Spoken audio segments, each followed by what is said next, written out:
Good morning students आज EVS में हम पहले बुक एक्सरसाइज कंप्लीट कर लेंगे और फिर कॉपी में। आज मैं आपको ये लेसन 10 कंप्लीट करा दूंगी क्योंकि देखिए बहुत ज्यादा टाइम नहीं है हाफ ईयरली एग्जाम्स में, तो हमारा काम कंप्लीट हो जाएगा, फिर हम अपना प्रैक्टिस वर्क स्टार्ट कर देंगे। तो डेट मेंशन कीजिए और क्लास वर्क लिखिए। उसके बाद देखिए put a tick on the correct option, सही ऑप्शन पे टिक लगाना है। तो देखिए ऑप्शंस पिक्चर के रूप में भी हो सकते हैं और वर्ड्स के रूप में भी। तो यहाँ पे पिक्चर के रूप में, लेकिन हम कॉपी में तो वर्ड्स के रूप में लिखवाते हैं, तो दोनों तरह से आपको प्रिपेयर रहना चाहिए। This is a safe object, यह एक सुरक्षित चीज है। इनमें से देखिए क्या सुरक्षित है। नाइफ सुरक्षित होता नहीं, कट सकते हैं। ब्लेड भी सुरक्षित नहीं होता। टेडी बियर सुरक्षित है, yes. This is an unsafe object, यह एक असुरक्षित यानी नुकसान पहुंचाने वाली चीज है। क्या? टाई? नहीं, टाई तो कोई नुकसान नहीं पहुंचाती। School bag? नहीं। टूटा हुआ कांच का ग्लास? यस, ये नुकसान पहुंचाता है। वी शुड प्ले हेयर, हमें यहाँ खेलना चाहिए। इस झूले पे खेलना चाहिए? झूले पे तो नहीं खेलना चाहिए। झूले पे तो ये तो स्लाइड करने का, तो स्लाइड करना चाहिए। गार्डन में, पार्क में खेलना चाहिए? यस, यहीं खेलना चाहिए। और टेम्पल में नहीं। अब ये देखिए ये वाला क्वेश्चन है ना बी, ये मैंने कॉपी में लिखवाया, तो इसको मैं अभी कॉपी में ही समझाऊंगी। अब ये और ये वाले मैंने आपको दूसरी फॉर्म में करवाए हैं, तो मैं आपको बस थोड़ा सा बता देती हूँ। What are safety rules. Safety rules क्या होते हैं? सेफ्टी रूल्स वो होते हैं जो कि हमें एक्सीडेंट्स से बचाते हैं अगर हम फॉलो करें तो उन्हें। Why should we follow safety rules, हमें सेफ्टी रूल्स क्यों फॉलो करने चाहिए? ताकि हम परेशानियों से या एक्सीडेंट से बच सके। How should we cross busy roads, जो बहुत ही बिजी रोड्स होती है वो कैसे क्रॉस करनी चाहिए? सबवे से क्रॉस करनी चाहिए। जो अंडरग्राउंड सबवेज होते हैं ना, वहां से क्रॉस करनी चाहिए। What should we do when we get hurt, अगर हमें कोई चोट लग जाती है तो क्या करना चाहिए? तो सबसे पहले हमें अपने बड़ों को बताना चाहिए। अगर आप स्कूल में तो अपनी टीचर को बताना चाहिए। तो बुक में तो इतना से काम है, ज्यादा नहीं है। एक्टिविटी टाइम में क्या है? टॉक अबाउट दिस, इसके बारे में बात कीजिए। Should we talk to the strangers? No, stranger से कभी बात नहीं करनी चाहिए।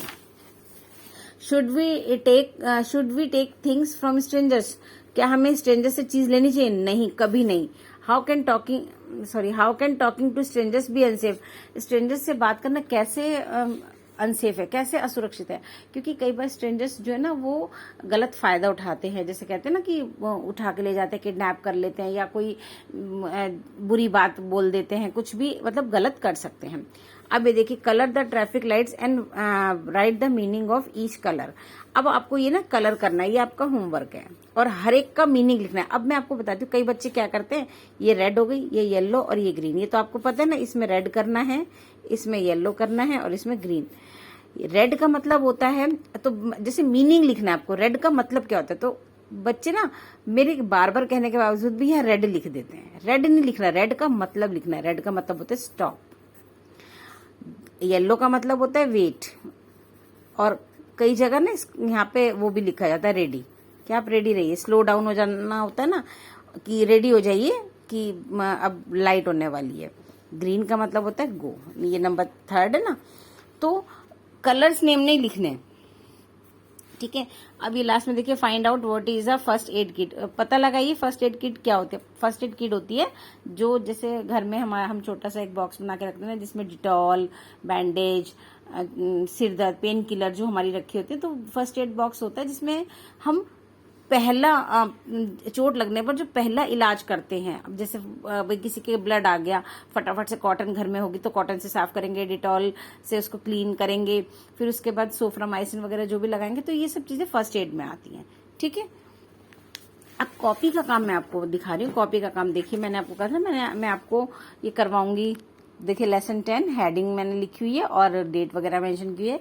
Right any 2 safety rules to be followed, 2 safety rules लिखने जो कि फॉलो करने चाहिए। कहाँ पे? At home. सबसे पहले घर का है। घर में कौन कौन से? Do not play with fire, कभी भी आग से मत खेलिए। Do not touch electric switches wires, कभी भी बिजली के स्विचेस को और तारों को मत छूइए। सॉरी। अगर आपको इनके अलावा कुछ और इजी लगता है तो आप चेंज कर सकते हो, नो प्रॉब्लम। फिर है write any 2 safety rules to be followed on the road, ऐसे 2 सेफ्टी रूल्स लिखने जो कि सड़क पर फॉलो करने चाहिए। फर्स्ट है always follow the traffic rules, हमेशा ट्रैफिक के नियमों का पालन कीजिए। नेवर प्ले ऑन और नियर रोड, कभी भी ना खेलिए सड़क पर और सड़क के पास कभी मत खेलिए। तो ये सड़क पे सेफ्टी है। आप ये भी लिख सकते हैं always walk on the footpath, हमेशा फुटपाथ पर चलिए। ठीक है, जैसे होता है ना जेब्रा क्रॉसिंग पे लोग ना रोड क्रॉस करते हैं, तो जेब्रा क्रॉसिंग से क्रॉस कीजिए रोड, अगर बिजी नहीं है तो।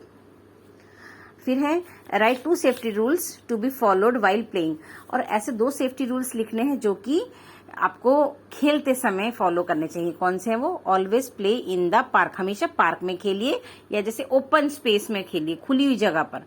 Never play on open terrace, अब यहाँ मैंने बोला खुली जगह पे, लेकिन खुली जगह वो टेरेस नहीं होनी चाहिए। मैंने कल ही बताया था छत पे ऐसे नहीं खेलना चाहिए कि ना जहाँ बाउंड्री ना बन रही हो, बाउंड्री वॉल ना बनी हो, ऐसी छत पे तो कभी नहीं खेलना चाहिए। ठीक है, तो आपको मैंने बार बार बोल रही हूँ कि अगर आपको इनकी जगह कुछ और पॉइंट्स समझ में आते हैं कि नहीं भाई हमें तो और इजी मिल रहे हैं तो हम वो लिख सकते हैं, तो आप लिख लीजिएगा, कोई दिक्कत नहीं है। अब नेक्स्ट क्वेश्चन है cross the things that are harmful for us, उन चीजों को आपको क्रॉस करना है जो कि हमारे लिए हार्मफुल है, हमारे लिए नुकसानदायक है। तो देखिए यहाँ तो मैंने ना नाम लिखे हुए हैं, बट मैं पिक्चर्स भी बना देती हूँ बहुत बार। ठीक है, जैसे मैंने फ्लावर की पिक्चर बना दी, ब्लेड बना दिया, ब्रोकन ग्लास बना दिया, लेकिन यहाँ मैंने अब नाम लिखे हैं ताकि हमारा काम और जल्दी हो जाए। तो आपको ना पिक्चर्स माइंड में रखने के, हाँ भाई मैम ने ऐसा कराया था, चलिए क्रॉस करनी है हमें। फ्लावर हमें नुकसान पहुंचा सकता है? नहीं, फ्लावर हमें कोई नुकसान नहीं पहुंचाता। ब्रोकन ग्लास, टूटा हुआ ग्लास हमें नुकसान पहुंचा सकता है? यस, तो हमें क्रॉस करनी उन चीजों को जो कि हमें नुकसान पहुंचाते हैं। फिर आते हैं बॉल, बॉल हमें कोई नुकसान पहुंचाती है? नहीं। पिन, पिन तो हमें नुकसान पहुंचा सकती है, चुभ सकती है हमें। बुक, बुक हमें कोई नुकसान पहुंचाती है? नहीं, बुक तो कभी नुकसान नहीं पहुंचाती। हैट, हैट भी कभी नुकसान नहीं पहुंचाती। एप्पल, एप्पल कभी नुकसान नहीं पहुंचाता। ब्लेड, यस ब्लेड नुकसान पहुंचाता है। फायर, आग हमें नुकसान पहुंचा सकती है? यस, काट दिया। ओपन टैबलेट्स, ओपन में मतलब मैंने ना जैसे खुली दवाइयां, जो दवाइयां होती है ना वो हमें नुकसान पहुंचा सकती है। कई बार छोटे बच्चों को पता नहीं होता, वो कोई भी दवाई अगर खुली रखी होती है ना मुंह में डाल लेते हैं। छोटे बच्चों को आदत होती है ना हर चीज मुंह में डालने की, तो वो डाल लेते हैं, तो ये हमें नुकसान पहुंचा सकती हैं। दवाई हमेशा डॉक्टर के कंसल्ट से ही लेनी चाहिए, और अपने हमारे जो बड़े होते हैं ना उनकी सलाह से, उनसे पूछकर। उसके बाद चलते हैं इधर, नाइफ, चाकू हमें नुकसान पहुंचा सकता है? यस, इसे भी काट देंगे। इलेक्ट्रिक आयरन, बिजली की जो प्रेस होती है ना जिससे हम कपड़े प्रेस करते हैं, वो हमें नुकसान पहुंचा सकती है? यस, झटका दे सकती है। और स्क्रू ड्राइवर होता है पेचकस, जिससे हम पेच नट बोल्ट वगैरह कसते हैं ना, तो वो हमें नुकसान पहुंचा सकता है? यस, हमें नुकसान पहुंचाता है वो। अगर जरा भी जोर से कहीं लग जाए तो एकदम से ब्लड जम जाता है, खून, कई बार खून निकल आता है, तो हमें नुकसान पहुंचा सकता है। तो ये काम आपको कॉपी में क्लास वर्क में करना है। अब होमवर्क आपका जो है ये फिलअप्स है, इसमें ये वर्ड्स हैं alone, elders, queue, accidents, subways, तो इन वर्ड्स को ही भरना है। Safety rules are the rules that every person should follow to avoid dash, safety rules वो रूल्स होते हैं जो कि हर एक इंसान को फॉलो करने चाहिए डैश रोकने के लिए। क्या रोकने के लिए? आप इनमें से ढूंढ लीजिएगा। We should cross the busy roads by using underground, और हमें बिजी रोड्स को क्रॉस करना चाहिए अंडरग्राउंड डैश यूज करके। क्या अंडरग्राउंड क्या बने हुए होते हैं उनको यूज करें और सड़क पार कर लें। व्हेन वी गेट हर्ट, जब हमें कोई चोट पहुंच जाती है, हमें कोई नुकसान हो जाता है, वी शुड इन्फॉर्म आर, और तो हमें किसको इन्फॉर्म करना चाहिए? अपने, यहां से ढूंढ लीजिए किसको, अपने कौन होते हैं हमारे जो ध्यान रखते हैं। Never go dash for swimming, कभी भी स्विमिंग के लिए डैश नहीं जाना चाहिए। कैसे नहीं जाना चाहिए? आपको शब्द खुद ढूंढने। Always stand in a dash and wait for your turn, हमेशा कभी भी हम कहीं, चाहे हम बस में के लिए खड़े हों, चाहे हम कोई चीज लेने के लिए बैंक में खड़े हों, तो हमें डैश में खड़े होना चाहिए और अपनी बारी का इंतजार करना चाहिए। तो ये काम आपको होमवर्क में करना है।